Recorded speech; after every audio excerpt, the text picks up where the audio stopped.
আপু আপনি একটু বলবেন ডিভোর্সের পর থেকে আপনি এখন পর্যন্ত সিঙ্গেল বা আপনার স্বামী বলবো তিনি কি সিঙ্গেল কিনা বা তিনি কি সংসার করছে কিনা?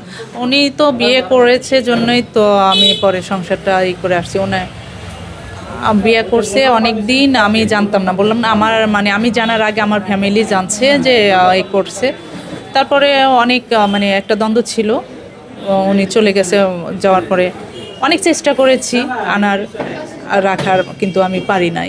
যে বাবা মানে নিজের সন্তানকে ত্যাগ করে, যে পরিচয় দিতে চায় না, আমি তো তাকে আর ওভাবে নিতে পারবো না, গ্রহণ করতে পারবো না। মানে আপনি যখন ছিলেন তখনই আপনার স্বামী দ্বিতীয় বিয়ে করেছে? হ্যাঁ, পরে জানছি যে আমার বিয়ের 2 বছর পর থেকে নাকি ওনার সম্পর্ক ছিল, 6 বছর পর ওনারা বিয়ে করেছে, কিন্তু আমি জানতাম না। মানে স্বামীকে এত ভালোবাসতাম, এত বিশ্বাস করতাম যে আমার স্বামী কখনোই এগুলো করতে পারে না।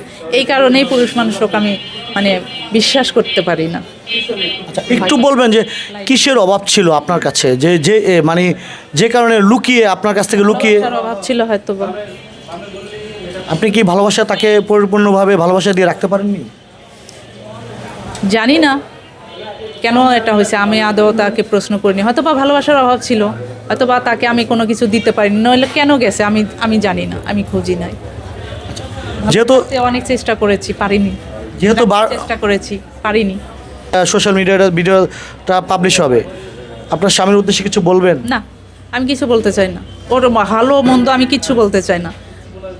ওটা আমি আমি মানে আমার জীবনের শেষ।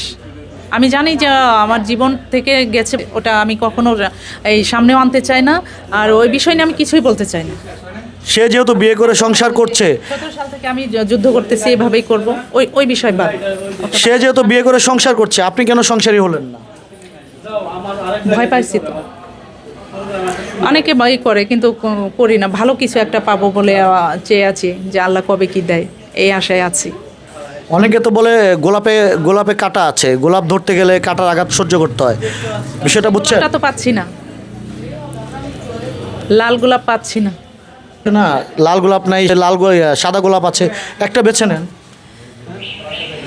বেছে নিব অবশ্যই, যে মানে গোলাপ গাছটা আগে দেখতে হবে, গাছটা কেমন, সামলাইতে পারবে কি?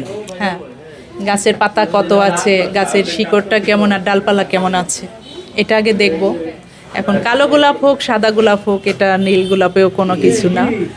গোলাপের আমি ডাল দেখব, শিকড় দেখব, তারপরে আমি গোলাপটা ছিঁড়ব। যেই গোলাপটা ছিঁড়বেন সেই গোলাপটাকে আপনাকে সামলাতে পারবে? উপর আল্লাহর ইচ্ছা। সেটা তো সেই গোলাপ ছিঁড়ার পরে আমি ধরে থাকবো, তখন না বুঝবো যে এই গোলাপের শক্তিটা কত। যেহেতু বুঝতে পারবো না। যাই হোক, প্রিয় বন্ধুরা, এই মুহূর্তে আমরা রয়েছে একজন ডিভোর্সি নারী। তো ডিভোর্সি নারীকে কখনো অবহেলা করবেন না, সবাই তাদের পাশে থাকবেন এবং সহযোগিতা করবেন, সেই প্রত্যাশা শেষ করছি। আল্লাহ হাফেজ।